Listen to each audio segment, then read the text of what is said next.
Fairfax County Public Library welcomes you to Great Decisions, America's largest public discussion of critical world issues. This month's topic is Myanmar, a never-ending crisis. Our guest discussant is Stimson Center's Professor William Wise, and our moderator, retired Foreign Service Officer Mike Carpenter, will introduce Professor Wise for opening remarks after we now view the Foreign Policy Association video on our topic. Here's looking forward to a lively and informative exchange of views. But first, a reminder. Please mute your microphones and turn off your cameras unless you're asking a question. Now I'll go ahead and roll the tape if you bear with me one moment.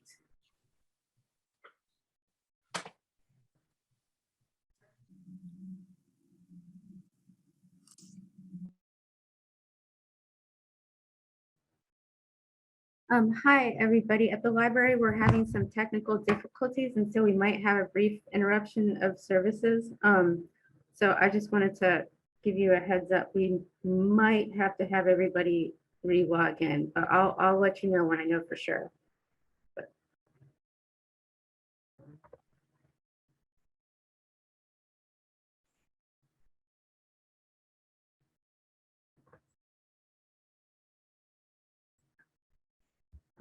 Mike, you might want to unmute yourself.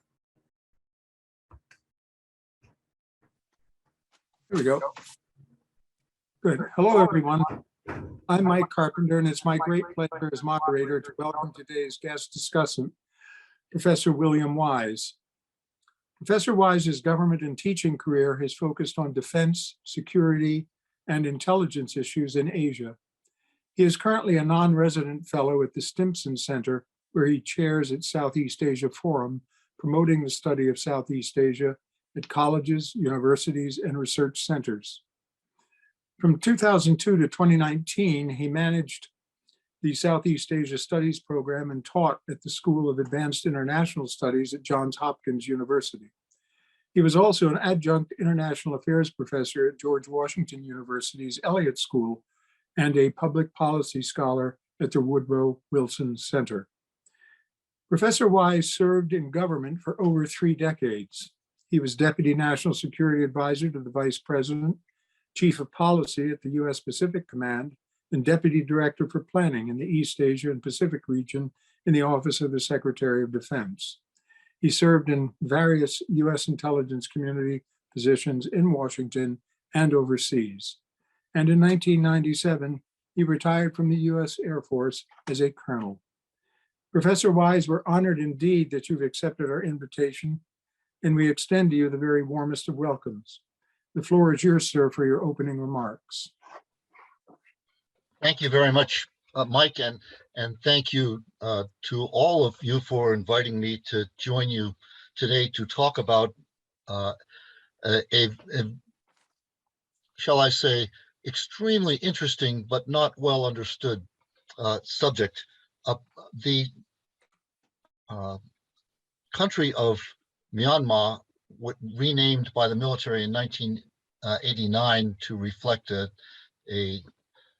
older Burman notion of country, I will refer to as both Burma and Myanmar, depending on which way the wind is blowing in a particular moment. It is the policy of the United States to continue to refer to it as Burma, but no other country maintains that same policy. There are very few experts on Burma, and I am pleased to say I am also not an expert on Burma. The distinction between Burma and other countries is if you've had some tangential relationship with it, it kind of makes you expert in the sense of the one-eyed man in the land of the blind. I first visited Burma in 1972 and have visited occasionally since then when I was a policy advisor on Southeast Asia in the Office of Secretary of Defense, and then later at what was known then as the U.S. Pacific Command. I had nominal responsibility for Burma, among other things, but it is important to note that neither the U.S. nor I paid very much attention to that country. I did teach courses on Southeast Asia that included Burma for about 10 years as a actually more than 10 years as a professor at SAIS. But more to our discussion today, I was also a member of a U.S. government organized Track 1.5 delegation of retired U.S. military officers who met periodically with a counterpart group of active and retired Burmese military officers for the 3 years preceding the 2021 coup. And though it doesn't matter a whole lot, I'm also writing a book about Burma in the 1950s, when SAIS had a academic center at Rangoon University that in fact was, shall we say, collaborated closely with a US government agency that had an interest in that area as well. And it does remind me that I appreciate the video that we saw.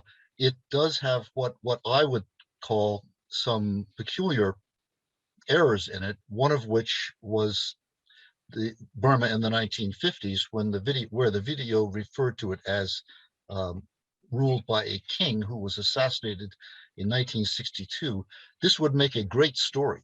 In fact, maybe even a great novel. It didn't happen, but that's why it would be in the area of being a novel. The person, there was an assassination by the wartime leader of the Burmese, Aung San Suu Kyi's father, but that occurred in 1948, and from 1948 independence to 1962, the what is known as the Hard Coup by General Ne Win.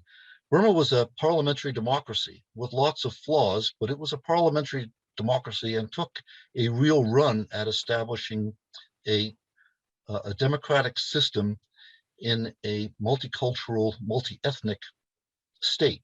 It eventually was not successful, and nor has anyone been able to do it since, but it's in Burmese history. So rather than try to replicate or critique what you have already heard, I thought I would just raise 5 questions with you that I think are germane to understanding Myanmar today and understanding why it matters, if in some small measure, why it matters to the United States and to other countries in Asia. The first question that I don't think was addressed very carefully in the video, probably as a result of time, is what is the nature of this armed conflict? What is the state of armed conflict in Myanmar right now? Is Burma really in the throes of a civil war? Can armed conflict change the political facts on the ground in the country? Or can shifting alliances amongst contending groups change the political outcome of the armed conflict? The second question was addressed, but I think needs perhaps a further dive or a deeper dive, and that is the role of China in Burma. China is not simply a neighbor and not simply the most influential actor, but key to unraveling the problems of Myanmar, to the extent that any external force can be key. Collaborated closely with a US government agency that had an interest in that area as well. And it does remind me that I appreciate the video that we saw. It does have what I would call some peculiar errors in it, one of which was the Burma in the 1950s, when the video referred to it as ruled by a king who was assassinated in 1962. This would make a great story. In fact, maybe even a great novel. It didn't happen, but that's why it would be in the area of being a novel. The person, there was an assassination by the wartime leader of the Burmese, Aung San Suu Kyi's father, but that occurred in 1948, and from 1948 independence to 1962, the what is known as the Hard Coup by General Ne Win.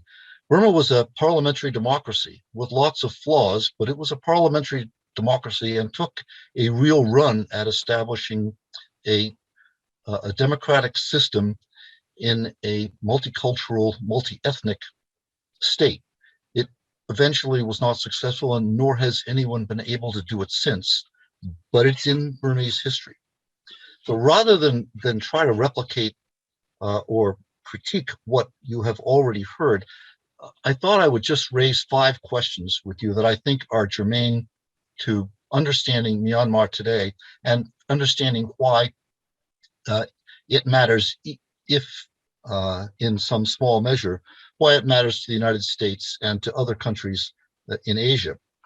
The first question that I don't think was addressed very carefully in the video, probably as a result of time, is what is the nature of this armed conflict? What is the state of armed conflict in Myanmar right now?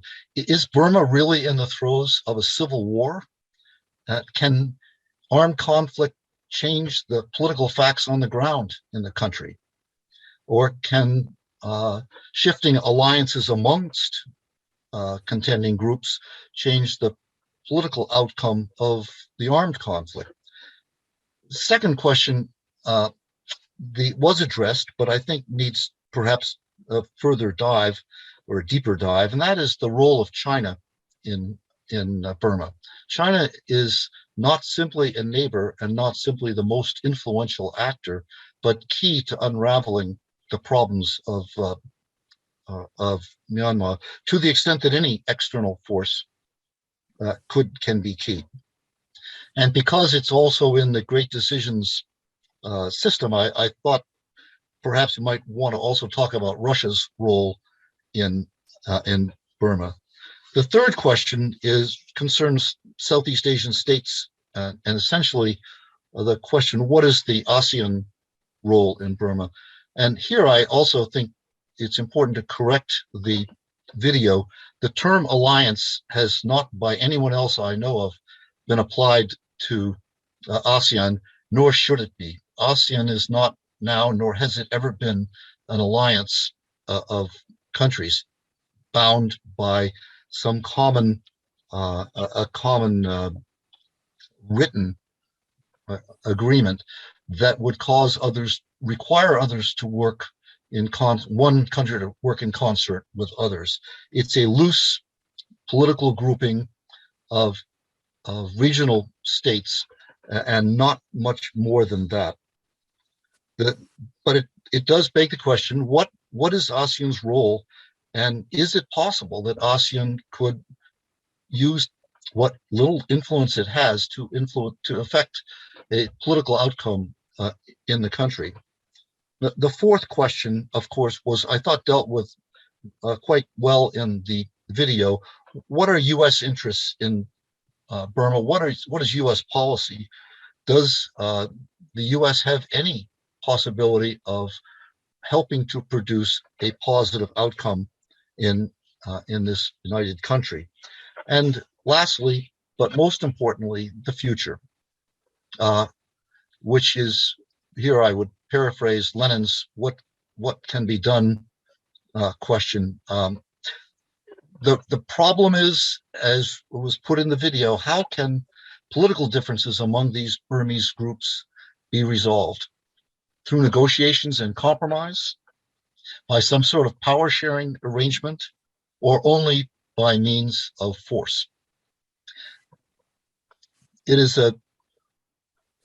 such a difficult question to answer that it becomes almost rhetorical, but it is, again, why we're talking about Myanmar today. So, Mike, instead of answering questions, I've asked 5 of them, or at least a group of questions in 5 categories, and I'm quite interested in how the audience sees these questions, or any other questions you might have about Myanmar, and I'm willing to speak at greater length on any one of them, or I can even, a possibly worst case scenario, take them in order and answer them myself. Well, thank you very much, Professor, for your introductory remarks. I think you established a framework for us to work in this afternoon, and we all greatly appreciate that. There are many questions. I know that Adrian, our host at the library, has already received written inquiries from a number of people, and we'll probably have people signing on to ask you directly as well. I might begin the ball rolling, however, by observing that our own government has a very checkered record, I would submit, in providing military assistance to operation groups trying to topple oppressive regimes. And in the past year, China, despite a sense of the UN General Assembly, but it was not made any kind of a binding resolution under the UN Security Council, the call to not provide arms to the military leadership in Burma. But nonetheless, throughout 2021, China, India, Pakistan, Russia, and Serbia, and even Indonesia provided some arms to the military in Burma. Should we be doing more to help the good guys, so to speak, that are opposing the government there? Or would be wise to keep a safe distance? I know that we've tried to provide them with humanitarian aid. I don't know that it would be the wisest thing to get involved militarily on the ground. And that seemed to be the sense of what the professor was saying in the video that we just watched. I mean, we've been once bitten and I trust twice shy with Vietnam. Here's another Southeast Asian state that's confronting a crisis, not quite like Vietnam did, obviously, but could we make any kind of a difference there by becoming more directly involved? The short answer is no, Mike. The possibility that we could funnel arms to the resistance, the resistance to forces is far-fetched, frankly. They're not ready to receive. We're not ready to send them, and they're not ready to receive them. I think that is the fairest way to put it. If you think about what we've done with Ukraine, a modern, well-organized, well-structured, trained, and somewhat experienced army that has the capacity to absorb about as much equipment as we can provide. You can flip that in the case of Myanmar. And this is true because maybe not quite explained to in the best way possible by the video. There are so many groups with so many interests in Myanmar. Only one group represents the anti-coup elements. There are 20 ethnic armed organizations, maybe even more today. There are at least 20 ethnic armed organizations in Myanmar who are fighting either each other or the government or both. So what the distribution of armed forces is such that providing this kind of assistance would be counterproductive. And let me explain briefly why. There was no armed resistance to the military on a non-ethnic basis prior to the coup. So the coup a little more than a year ago, is what was the genesis of the armed resistance. This resistance became a very local, autonomous in their activities. Think of them more as local people's militias, known as People's Defense Forces, not connected by a command and control or communications system, and not responding to a national military strategy. So what you call the good guys, I think you're referring to the Burmans, primarily Burmans, who are resisting the military as a consequence of the coup. But you have to bear in mind there are 20 or so other ethnic armed organizations, each with their own varying degrees of organization, command and control, arms, logistics capability, training, and so forth, that are involved in this conflict. The conflict not between the anti-coup forces and the military, but it is among a variety of parties. Watch, we can encourage the development of democracy, but we just should not be involved. Our interests in that part of the world are with China, are with Japan, and are with Taiwan and Vietnam. Burma is just very much of a sideshow. What is the vital interest in Burma that the United States should be concerned about, and shouldn't we just stand back and keep our hands off?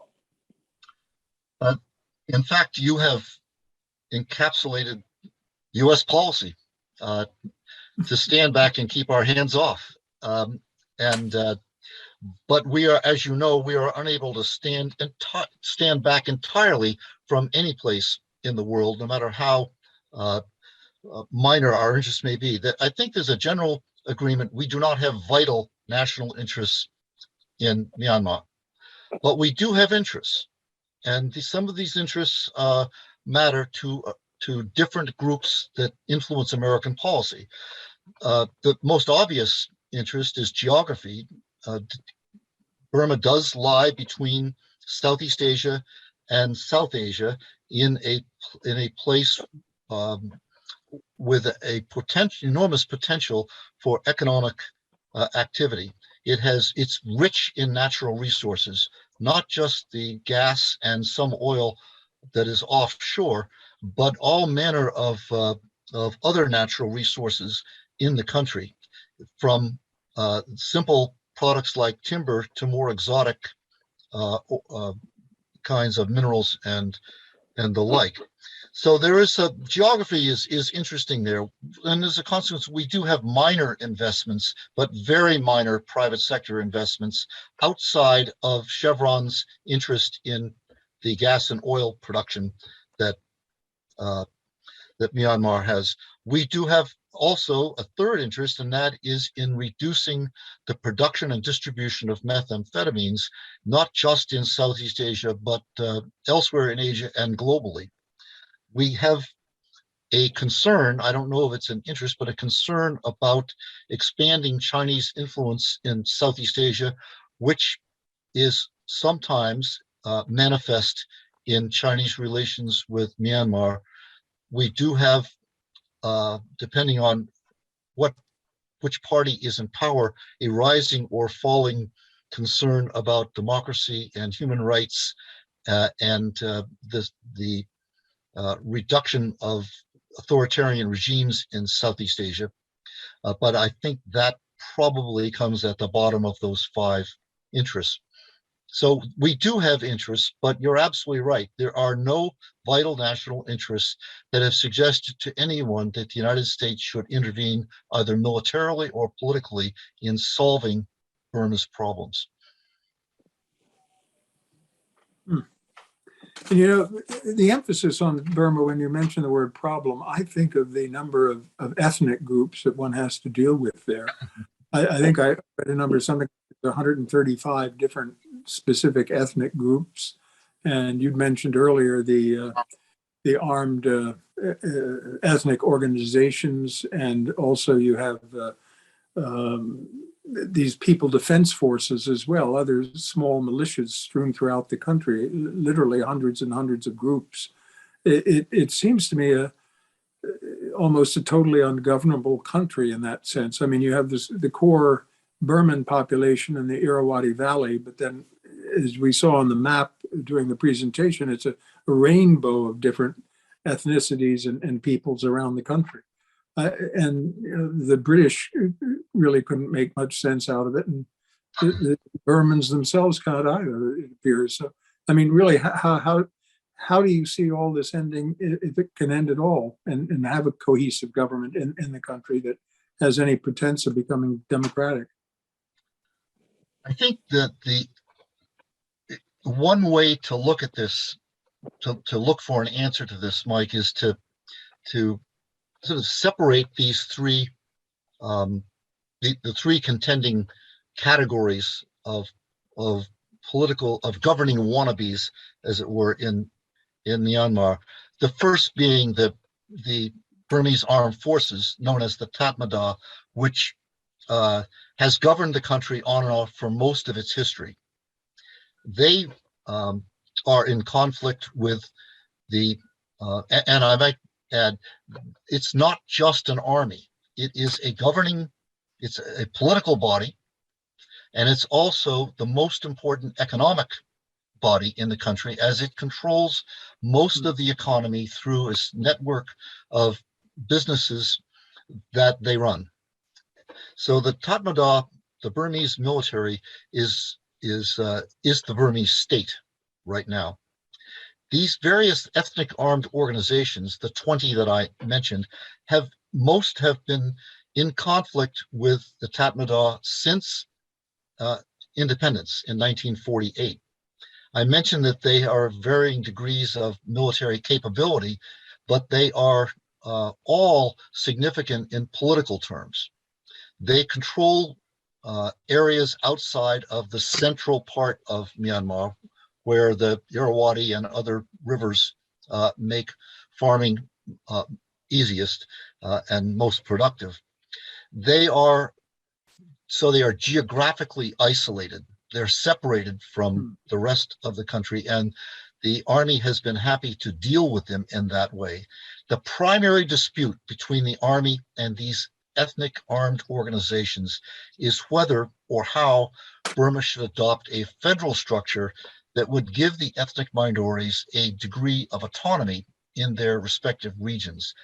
Also, we talked about drugs. Also, there is conflict over access to the economic advantages that derive from exploiting Burma's natural resources, which are quite abundant, as I mentioned, and the illegal commerce in drugs. So it's not just some high-minded issue of how much federalism would be good for the country. It's who gets his or her hands on the money. There have been periods of peace through the conflict, but basically these periods of peace are broken by other periods of intense conflict. So the government or the army's strategy has been not to go too deeply into the ethnic areas, but to use standoff attacks, to use artillery and air attacks, much like you see the Russians use in Ukraine, trying to avoid getting involved in urban or rural counterinsurgency, and to use their political ability to divide and conquer the ethnic groups. So about 10 of the ethnic groups are now militarily opposed to the government, and about 10 have some degree of ceasefire with the government. These numbers float back and forth. I guess what I'm trying to point out by going to this detail, this is very difficult problem from the government's point of view, a difficult problem to solve, and from the ethnic armed organizations, a difficult problem to solve, because fundamentally what they all want is differs among all the groups. I will say that, and I said the government uses divide and conquer strategy. They have now invited, and this is today, actually, today's news, so to speak. Today, that Min Aung Hlaing, the senior general Min Aung Hlaing, who is the head of the junta, invited the ethnic armed organizations to engage in another round of peace talks, saying that this time he really wants to settle the conflict. This was widely construed as simply another effort to separate the groups from each other, to divide those who are fighting the government with those who are not. So it's a very long-winded way of saying what you have to settle up with if you're trying to bring peace to Burma is, to be kind about it, is daunting. It's absolutely daunting. And I've not even included in this this array of contending parties the People's Defense Forces, who have taken up arms against the military as a consequence of the coup. This thing has to sort out probably militarily, to a certain degree, militarily first before it can sort out politically. Yeah, well, both sides seem very, very much dug in right now. The National Unity Government as well. They're saying we're not going to go down this same road again, cutting agreements with the government, knowing that it's not going to keep it. I do know that in January they formed a National Unity Consultative Council, which met in January. Many representatives from all these groups are beginning to get together and talk about how they would construct a post-coup government were they successful. Do you see anything positive coming out of that? This is the hope. This is the hope. And it does, well, hope is a good thing to have. There's no doubt about it. But it's a long, as I mentioned, I think it's a very long process. Right now, as we speak, there is no realistic scenario for dialogue that would actually lead to a political solution. The military can't consolidate its control over the country. It is not able to do it now, and it's unlikely that it will be able to do so at any time in the future.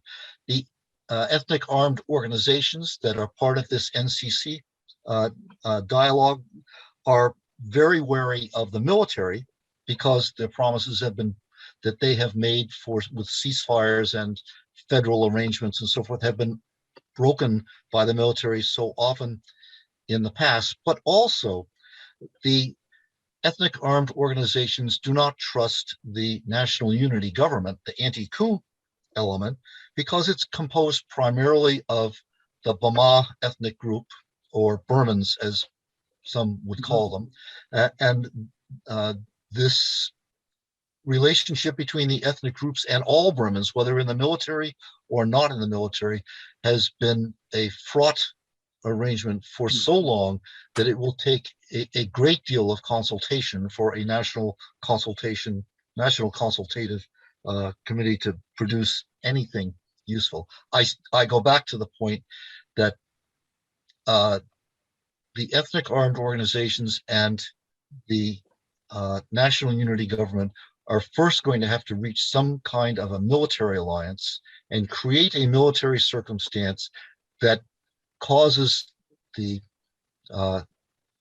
Tatmadaw, the army, to be unable to function outside of the lowland areas. And by unable, I mean literally unable to function as a consequence of defections, loss of equipment, inability to sustain a military campaign, and they aren't there yet. It is a hope.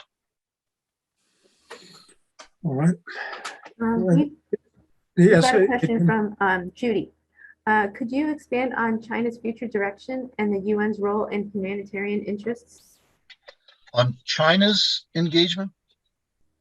China's future. Could you expand on China's future direction and the UN's role in humanitarian interests? Okay, I think the questioner probably means China's future role in Burma, as opposed to China's future someplace else. So I'll speak to China's future role in Burma. China is, as the video said, the most important external actor regarding Burma.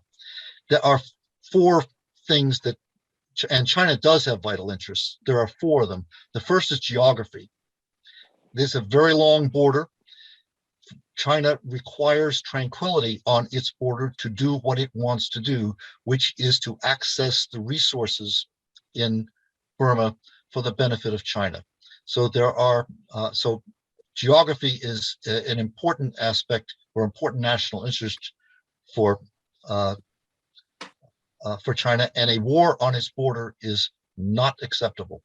The second interest I alluded to in that answer, in that first one, is economic. Chinese companies are heavily invested in Burma, and not always in a good way. Their reputation is very poor. Their tendency to exploit, to bring in Chinese workers, exploit resources, and take the products out as symbolized mostly by timber, but other areas as well. Burmese are pushing back against Chinese economic domination, which they fear, by attacking Chinese factories and infrastructure projects and even Chinese workers.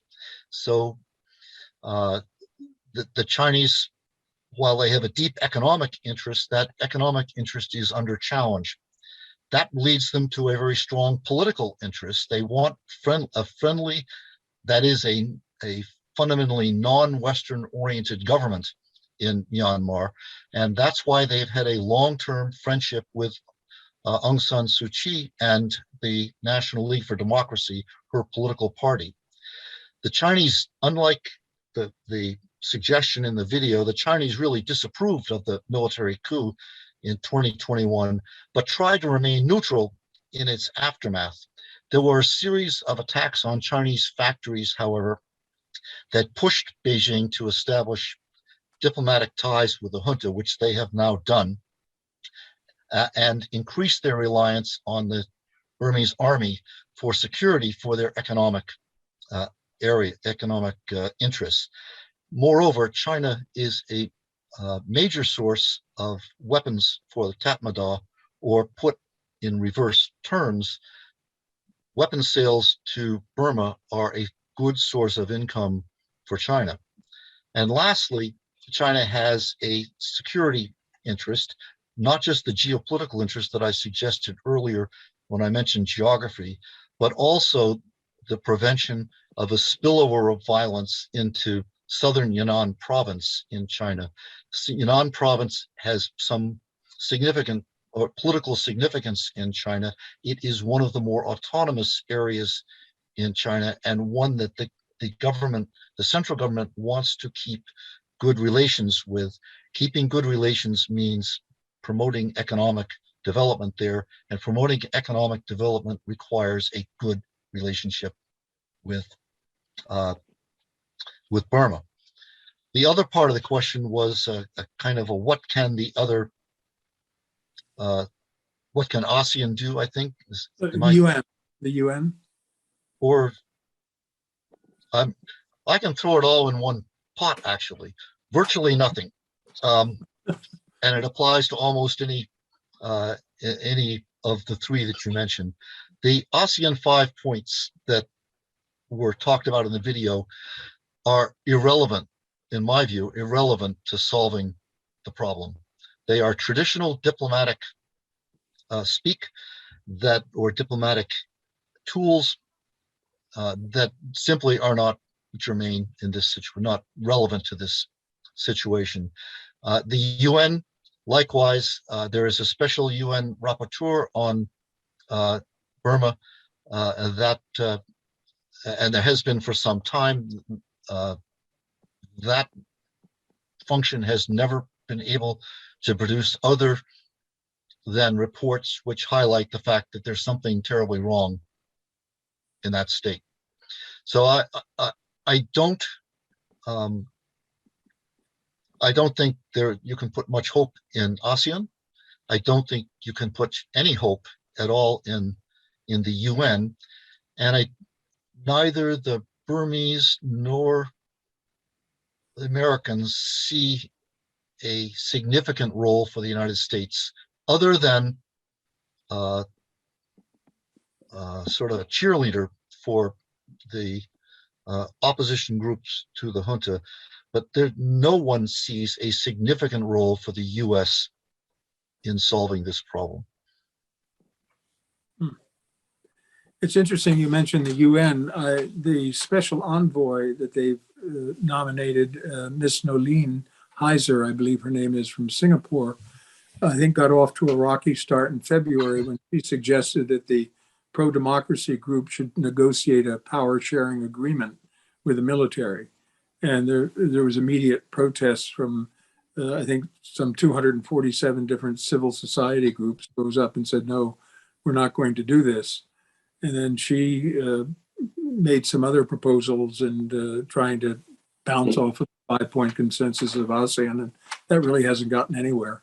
So Hopeless. A moment ago, you were talking about hope. Now we're on to hopeless. So we're going back and forth here. Another way of thinking of this, though, is that this is a very complex problem involving a wide array of contending parties, most of whom do not trust the other contending parties, let alone like them. That there is a extensive period of this will require a long-term solution, and we will not see the solution.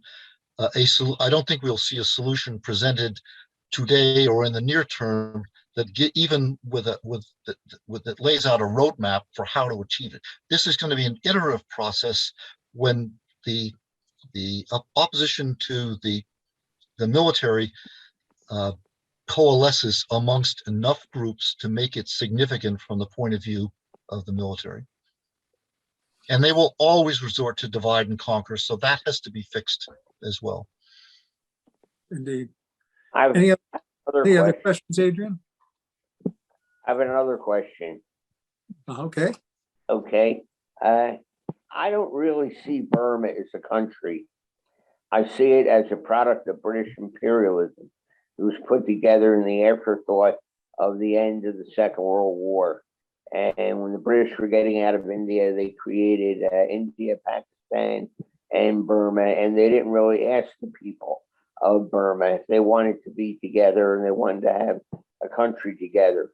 Would it not be better just to let the people of Burma have some sort of conference and maybe have Burma divide up into a number of mini states with the main Burmese population as the large state, and all these minorities having small states, but separate them all out. I just don't see Burma as a state at all.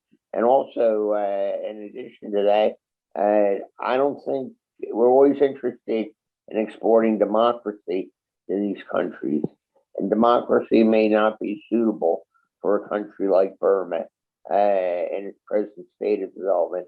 It takes a long time and a long history to develop a parliamentary democracy. Well, as I mentioned before, the Burmese had a comparatively successful parliamentary democracy from 1948 to 1962. So they have been there and done that. But I think all of us agree, I can surmise that all of us agree, this is a question up to the Burmese people. And it is impossible to impose either a democracy or any other form of government from outside this this isolated and divided place. As to whether breaking up into some number of small states would work, probably not, because of isolation, of geographic isolation, and the need for economic intercourse in amongst the pieces. That's probably not is not a good solution and is not supported by most Burmese. What is supported is a federal system with highly autonomous ethnic areas, so that the functions of a state that need to be conducted in concert with each other can be done, but that people have greater control over their own economic resources and their own political decision making. This is not beyond the realm of possibility. This can be done, but it will, as I said, it will take a significant period of time, because all of the failures to do this have left in their wake such divisiveness, such distrust, and such a split of economic interests, that sewing it all back into one fabric, even if it's a patchwork fabric, it was a time-consuming effort. What most people inside and outside the country are objecting to is that the military is the single most important obstacle to achieving this kind of a political solution. Because every time is any even symbolic, let alone real effort to move ahead in this area, the military intervenes to block it. Why? Because the military, the Tatmadaw, is not just a military force, but also a political force and an economic entity, and they want it all. Well, that sounds ominous. Adrian, any other questions? Yeah, so I have a list of questions that were sent in ahead of time, and I just want to apologize ahead of time if any of these issues have already been addressed, because I was distracted for a few minutes there with the computer issues. One of them is protests in 1920 marked the first resistance to colonial rule since 1890, with Buddhist monks playing a prominent role leading armed rebellion. 80% of Myanmar citizens are Buddhist. Myanmar has the largest number of monks as a percentage of population of any Buddhist nation. An assertive Buddhist nationalism undergirds political thinking. Save for demonstrating in 2007, monks have been largely quiescent throughout the years of military rule. Have they been totally co-opted, or might they again, forgive me, bonds back and take up arms in the current struggle? There's something that doesn't look quite right if you imagine Buddhist monks taking up arms.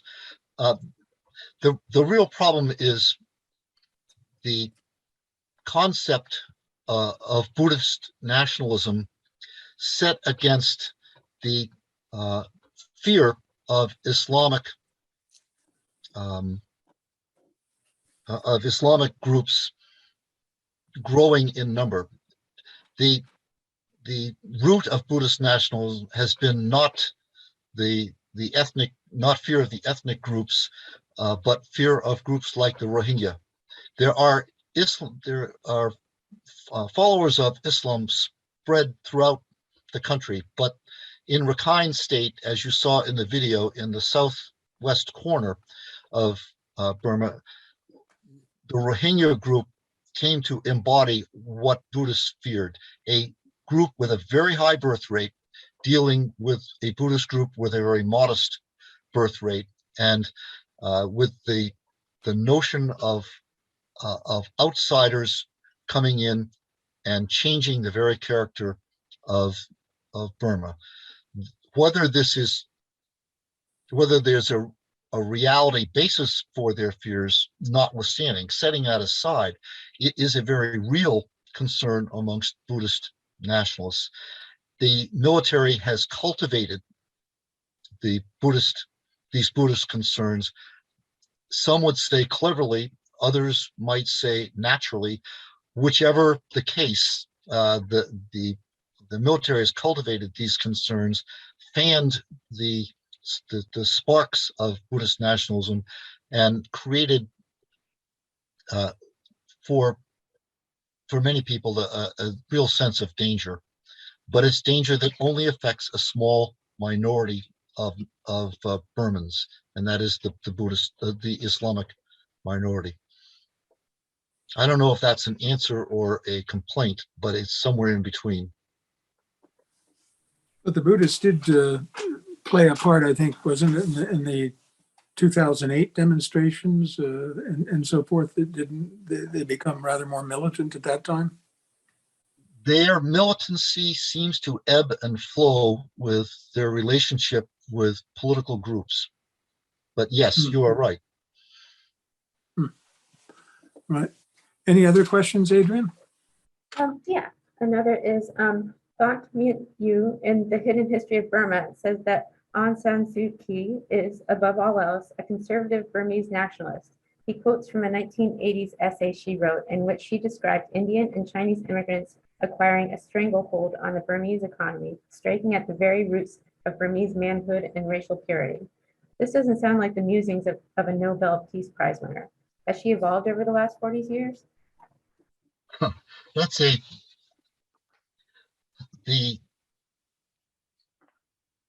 there's two ways to look at that. Has she evolved in her public persona? Has she evolved in her personal philosophy. I can't answer the latter. I don't know about her personal philosophy. I know her roots, though, and my sense is that she is first and foremost a Burman and a Burmese nationalist in the form that came from her father, that there should be the Burmese, the ethnic Burmese are the center of the focal point of Burmese culture, and that is important to be preserved. However, there are some aspects of political realism that have driven her in her short time as in government, and that is the realization that Burma is composed of a wide range of ethnic minorities, and these ethnic minorities needed to be brought into her National League for Democracy, or National League of Democracy, for the purpose of gaining sufficient votes around the country to give them a parliamentary majority. And that, I think, that has probably motivated some of the change in her tone. But she's a politician, and she knows as well as any person can what she needs to do if Burma is to be a parliamentary democracy. She needs a political party as her personal vehicle that incorporates a wide range of views and especially ethnicities. So yeah, she is adapting to circumstance. Her statement, though, against Chinese and Indians really was quite strong, and I think that probably represents feelings more broadly within the society, certainly because it was the British that brought the Indians into Burma largely. They staff the civil service and provide other services, and then they developing their trade with the Chinese over the years. Again, the British looking for funds from natural resources and so forth. So in many respects, it was the colonial period that begat all of this tension. I mean, with Chinese and Indians living in the country. And I think many Indians actually repatriated, went back to India, did they not, after Burma gained independence? I would say that the Burmese would say not enough. But I think, Mike, the critical lens to see Aung San Suu, through which to see Aung San Suu Kyi's personal views is and her behavior as a politician is the Rohingya case. She did not disagree very strongly with the action of the military to drive the Rohingya out of Burma. And when the Gambia, a small African state, brought a case against Burma in the International Criminal Court or International Court of Justice, whatever the correct term is, in before the coup, it was Aung San Suu Kyi who went to The Hague to direct the defense of Burma against these accusations.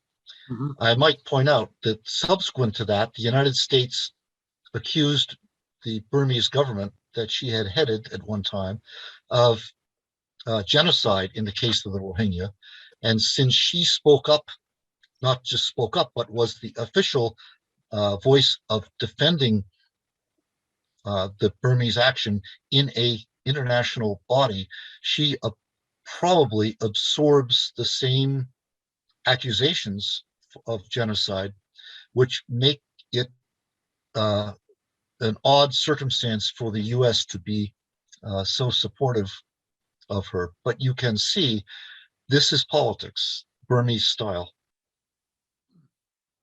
You mentioned the Gambia brought this charge. Why would they have gotten involved in this? Do you know? I am as soon as I said it, I the one of the lobes in my brain said back. And what was it that caused them? And someone, I believe, someone put them up to it, and I cannot remember the story, but it is it's back here somewhere, and probably around 3 or 4 o'clock in the morning, it's going to come back to me, and I'll pop my eyes open and not get back to sleep as a consequence. But there was some ulterior motive here. It was another country or group of countries that got the Gambia to do this. Yeah, I think the more important point, though, to bear in mind is the one I made about who was defending the Burma against these charges in an international tribunal. Indeed. Adrian, any other questions out there? Yeah. So the leaders of Myanmar and China are close, and Myanmar has signed on to China's Belt and Road Initiative. The China-Myanmar Economic Corridors pipeline from Yunnan to the Bay of Bengal provides oil and gas to China's economy. Other major projects are planned. Could China alone provide the economic safety net Myanmar so desperately needs? And if so, what strings and at what cost? That sounded more like a statement than a question, and I think it's a very good. If it is, it in fact is a pertinent statement. But there, as I mentioned in my comments, there's a balance going on here. The Chinese are, as I said, are heavily invested in Burma, both in manufacturing and in the extraction of natural resources, including but not limited to oil and gas and timber and jade and the like, as I mentioned. So can the Chinese do this, have a heavy presence in the Burman economy without provoking a response? And I suggested to you, there's been a very strong response from the Burmese. Maybe it is ethnic prejudice against Chinese, maybe it is economic concerns. The reason is not as important as the fact of a very strong pushback against Chinese exploitation, economic exploitation of Burma. But the Chinese do share the results of their exploitation, not with the general public, not even with local people in the areas they are working in, but rather with the military, with the Burmese military. The commander of the Burmese military, Senior General Min Aung Hlaing, is probably one of the more corrupt individuals, and his deputy commander may be even more corrupt, but two of the more corrupt individuals in Southeast Asia.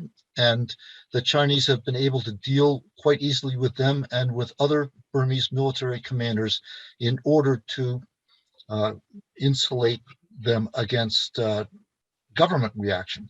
They can't, as I also mentioned, insulate themselves against public reaction. So no, clearly, as the questioner suggests, China shouldn't be the sole source of economic development in Burma. But right now, China is the leading source for want of a better alternative. Thank you. Okay. Anything else, Adrian? Any other questions? So Russia and China are Myanmar regime's main supporters, supplying aid and arms. The regime leader recently said his military has learned to walk with few friends and would annihilate anti-coup forces, never negotiating with them. This pretends a stalemate at best. Should the US and other democracies be doing more to assist the opposition, or would this only create another Southeast Asian quagmire a la Vietnam? I think it would be fair to say that the United States is using political means to assist the democratic opposition, the national unity government. The way that the US has done that is rhetorically through statements by government officials. specifically by excluding the representative of the junta from the upcoming U.S. ASEAN summit, and by encouraging other countries not to trade in arms and shall we say, arms and other products with the Burmese government. So in terms of doing more, I think right now we are at the limit to what we can do with any useful effect. The Chinese and the Russians, for their own reasons, are set on a different course. But I might say Russia was a major arms seller to Burma and reaped a considerable amount of proceeds of revenue from arms sales. I don't think the Russians right now are in a position to promote much in the way of arms sales anywhere. They seem to have their own problem. And in that vein, right behind the Russians in arms sales to Burma was Ukraine. And the Ukrainians also are not in a position to continue their arms sales. I think the Russians will continue to politically support the Burmese junta, both because they feel a need to balance with China, and also because they have a continuing interest in minimizing Western influence in Burma. I suspect we will, in the aftermath of the Ukraine war, we will have the ability to wean Ukrainian arms sellers away from Burma. Okay, thank you. Another one is Britain fully annexed Burma after the Third Anglo-Burmese War in 1885, making it a province of India, viewing it as a vast market and a backdoor to lucrative trade with China. The British were ruthless in combating resistance, especially in the north, where they destroyed whole villages, favoring certain ethnic groups over others and creating clashes of loyalties. This seems to be a governing model adopted by various military regimes of Myanmar.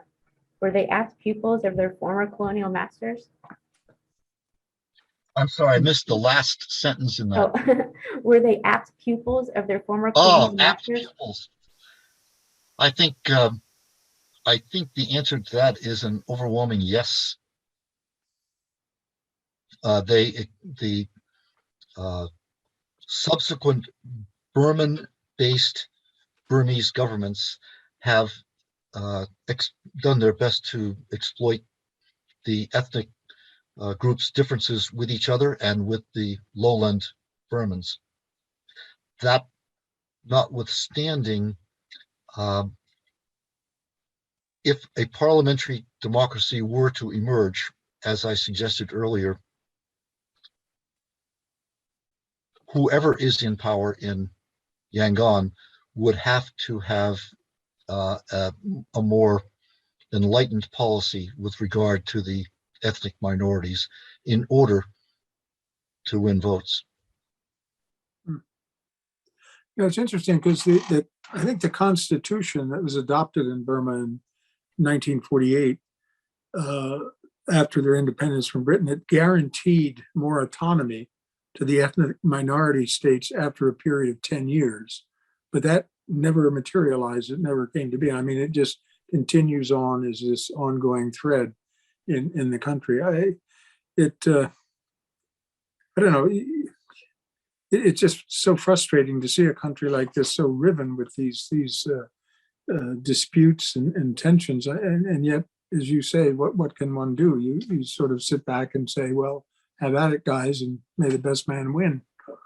I mean, I don't know. I mean, the British couldn't solve it, and you have all of these this multitude of groups. Even the term of ethnic armed organizations. I mean, I've never heard that applied in any other country. Ethnic armed organizations, and I was trying to think while I was reading into this today. I mean, imagine if we had ethnic armed organizations in the United States running around by whatever your ethnicity is. You form a group and you pursue your grievances through military might. It's just I've really come away from this exercise reading about Burma the past 2 weeks. I'm just shaking my head saying, what will ever change here?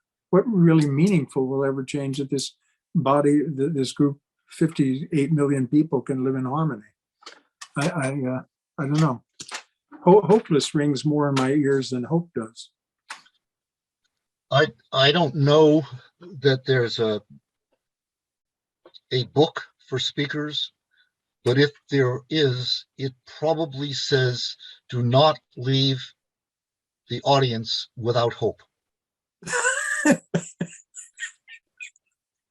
Okay, you have 20 minutes to instill openness. Go for it. You mean we didn't do it, or no one was able to do it in the last 100 or so years, but in 20 minutes, to me, I can summarize it in something I've already said, that the best prospect for solution is, to me, is some kind of military and political alliance between the ethnic armed organizations and the national unity government that allows them a common idea of what a common, to use a bad word, a common vision of what Burma should be, and then a roadmap to get there. This is a very long-term project, but I don't see any other option for the Burmese. I don't see what else they can do, and I am, and I say this with a strong dislike of the resort to armed force by any groups, but there are some occasions when it doesn't seem, there do not seem to be many viable alternatives. Lord. Well, I'm doubtful that will happen in our respective lifetimes, the way things are going. Meanwhile, though, efforts are underway in several of the ethnic states to form functional state governments. I think the Arakan Army, Chin State, and some of the others are trying to pull together effective local government, again, under the auspices of this National Unity Consultative Council. Maybe there'll be some hope there. It has a checkered past, this idea.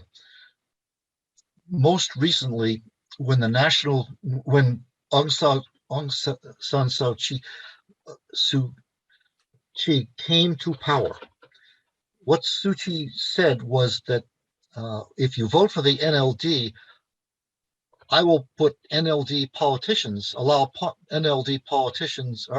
local politicians to become government ministers in the various states. This she didn't do. She appointed her own NLD persons rather than locally popular persons into these positions. And this is one of the reasons that the ethnic armed organizations felt that they had been double-crossed by the NLD. There's a long history of promises that Burmans make to the ethnic minorities that don't ever seem to come to pass. Now, this new, as I said, a military and political alliance between the EAOs and the National Unity Government would probably, and a roadmap to achieve whatever it is they set out to do. This would perhaps offer one more chance at this, but you can't blame the ethnic minorities for being a little bit, I use the word wary, to guard against overstating their distrust. But in truth, you cannot blame the ethnic minorities for being distrustful of what the Burmans tell them. Well, that's true, but the counter to that has to be e pluribus unum, out of one. I mean, they have to really get themselves together to form a united front to stand up to the central government and to drive something forward. I mean, because allowing themselves to be disunited and separated is getting them nowhere.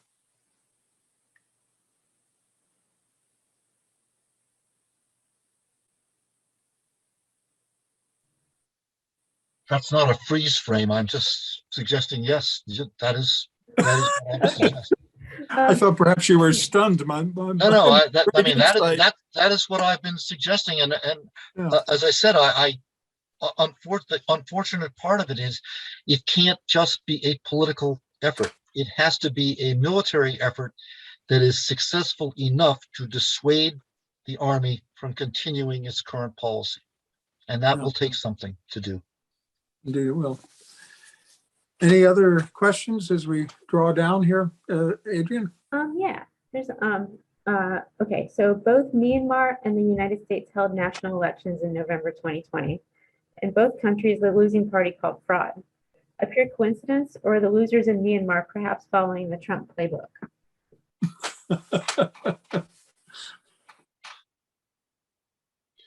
Coincidence does not necessarily mean following someone else's playbook, but you're right.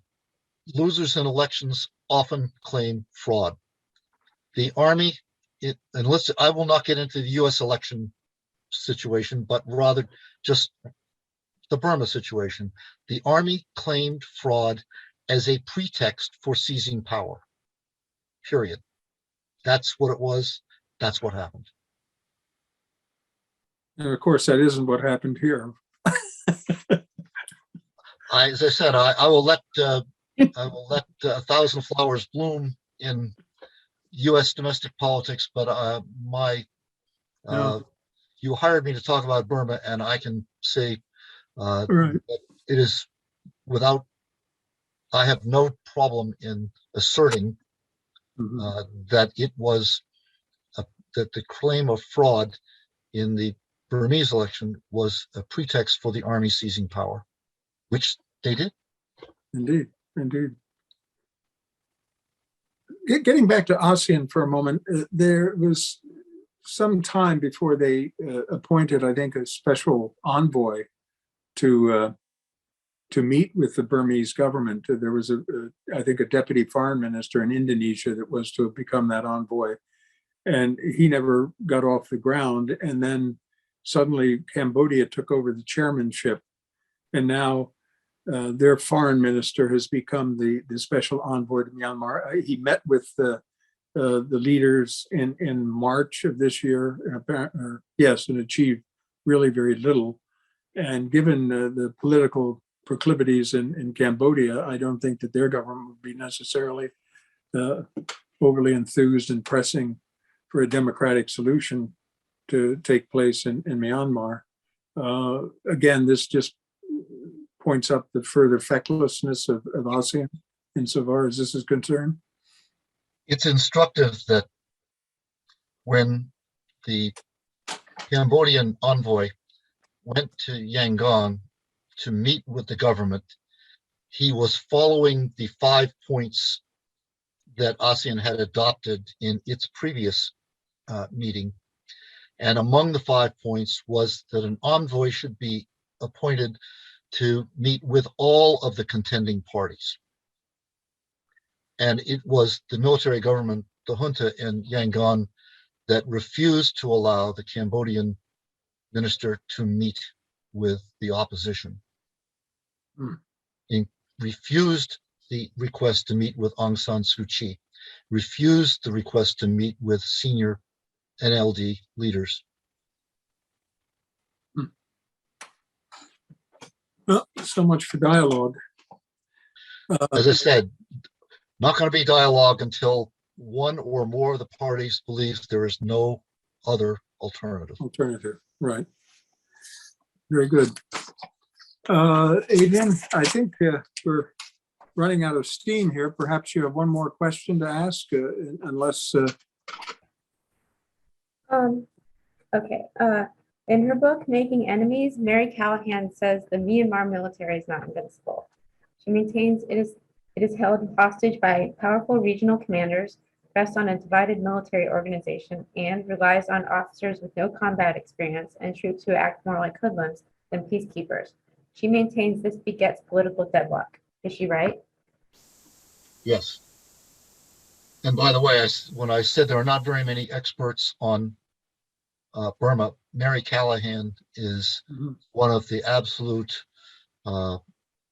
best and truest experts on Myanmar in academia today. Her particular area of expertise that she has written and spoken on for many years is the Burmese military. She knows it maybe probably better than any other non-Burmese. And I might add that she would say that it is the character of the Burmese military as not simply an army, but also a political and economic enterprise that makes it so difficult to penetrate. It's one of the other suggested readings that we had was by Tan Min U, The Hidden History of Burma. And I actually watched a few interviews that he gave or talks that he gave online, and sort of a captivating personality, but these were done a few years ago, and he seemed very sanguine about the future and how things were getting better under the democratic regime. And I can only assume that he's severely disappointed with what happened last year. So he is a SAIS graduate. Yes. And also. And I brought him back to in around 2017 or 18, something like that, to do a panel on Myanmar at SAIS. And I agree with you, he was optimistic about the possibilities, but still clear-minded about the obstacles. Mm-hmm.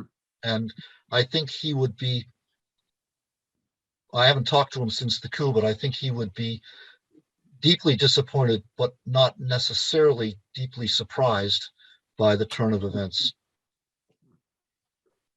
Sad. Adrian, I think we're coming down on time, and Professor Wise has given us so much of his time and energy and so much to think about this afternoon. We're greatly appreciative of the time that you've afforded us, and we really appreciate your insights and your prescriptions for the future. And as I understand it, Adrian, as we sign out today, you have a special treat for us, sort of an homage to the former colonial masters of Burma. So I'll let you to spring that on our unsuspecting audience. Sure. Professor, thank you very much.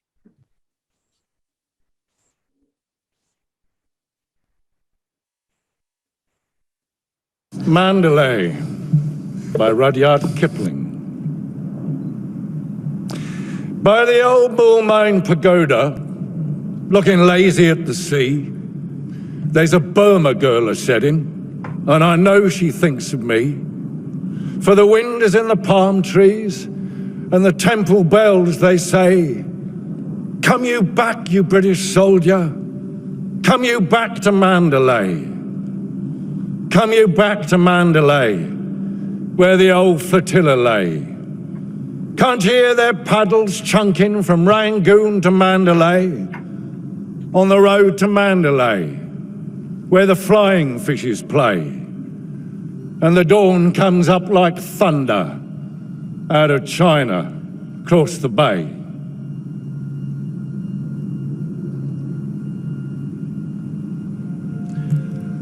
Her petticoat was yellow, and her little cap was green, and her name was Soupy Your Lad, just the same as Thebor's queen.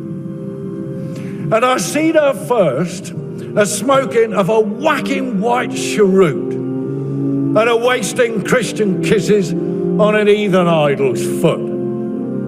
Blooming idol made of mud, what they called the Great Gourd Bud. Plucky lot she cared for idols when I kissed her where she stood. On the road to Mandalay, where the flying fishes play, and the dawn comes up like thunder out of China across the bay. When the mist was on the rice fields and the sun was dropping low, She'd get her little banjo and she'd sing, Koolalolo, with her arm upon my shoulder and her cheek against my cheek. We used to watch the steamers and the hathis pulling teak, elephants are pulling teak, in the sludgy, scudgy creek, where the silence hung that heavy, he was half afraid to speak. On the road to Mandalay, where the flying fishes play, and the dawn comes up like thunder out of China, across the bay.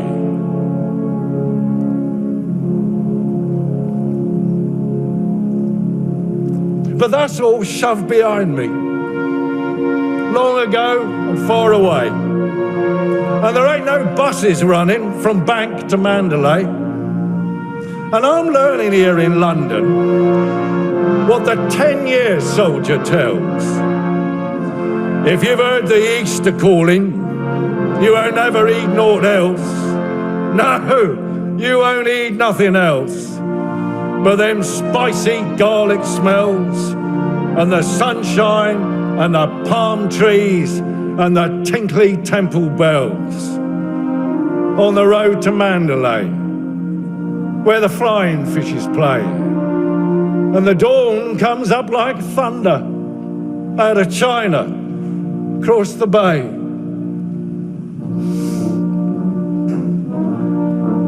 I'm sick of wasting leather on these gritty paving stones, and the blasted English drizzle wakes the fever in my bones. Though I walks with 50 housemates out of Chelsea to the Strand, and they talks a lot of loving, but what do they understand? Beefy face and grubby, and Lord, what do they understand?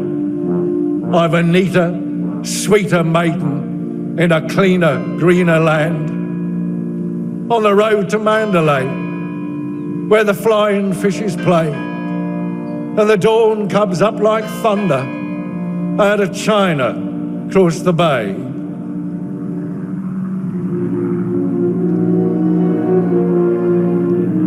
Ship me somewhere east of Suez, where the best is like the worst, where there are no 10 commandments and a man can raise a thirst. For the temple bells are calling, and it's there that I would be, by the old Myanmar pagoda, looking lazy at the sea. On the road to Mandalay, where the old flotilla lay, with us sick beneath the awnings when we went to Mandalay. On the road to Mandalay, where the flying fishes play, and the dawn comes up like thunder out of China, across the bay.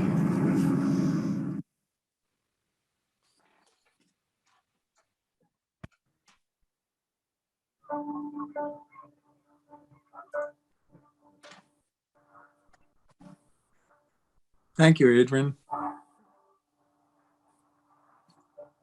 Rudyard Kipling left Tilbury to sail to Bombay in September. Good show. That was remarkable. Thank you, Adrian. That was absolutely remarkable. I've never seen it. Thank you, Professor Wise, for joining us and for sharing all your knowledge with us. And thank you, Mike, too, for organizing everything. Next month, on May 20th, is a topic Quad Alliance. So I hope everybody registers for that so you can join us again next month. Bye-bye, Adrian. Bye.